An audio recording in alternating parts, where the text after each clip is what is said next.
Hello everyone, today let's prove the law of total probability in Quantipos number 84, where we let omega be some sample space equipped with some probability measure p, and suppose we partition it into these subsets, and each of them has probability greater than 0. So for any event in the subspace, prove the law of total probability. So first I'm just going to do a brief visual proof, and then we'll do it again using set notation. So here I have my sample space omega, everything enclosed within this box.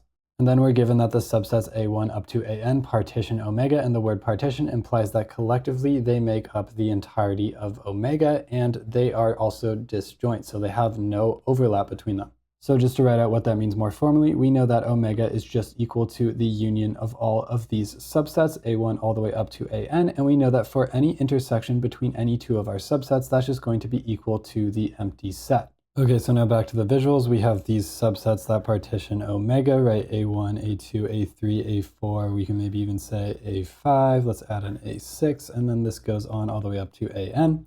And now we have some event B in our sample space, so that just means it's going to take up some probability mass down here. For instance, it could look something like this, let's say.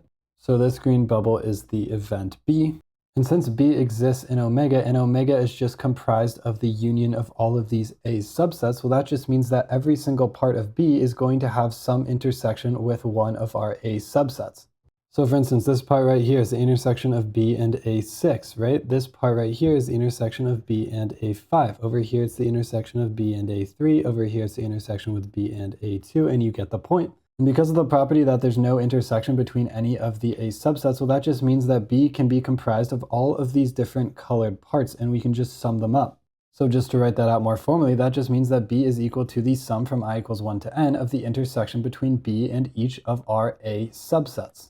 Or equivalently, we could just say that the probability of B is equal to the sum of the probability of intersections. And that pretty much completes the proof, because we've already shown that this in here is equal to this right here, right? If you just write it in terms of the conditional probability. And then briefly, let's just do the proof only using set notation and forget about the Venn diagram. So it tells me that B exists in omega, so I obviously know that B is just equal to B intersection with omega. Now I know that omega is just completely partitioned by the A sub I, so I'm just going to take this B and set it equal to B intersection omega is equal to the A sub I, so A1 union A sub 2 union ... union A sub n. Now you know I can just distribute this intersection to all of the terms within here. And when I do that, I just get the sum of unions from I equals 1 to n of B intersection A sub I. And now we already know how to take the union of a bunch of sets. We just use inclusion, exclusion, so we need to subtract off the overlap, but there actually is no overlap given by this condition up here.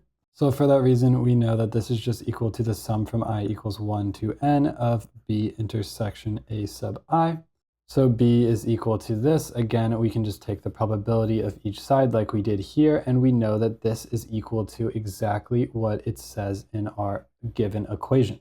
So not too complicated of a proof if you just look at the Venn diagram, and we're just going to use this a lot in the future, so it's good to know.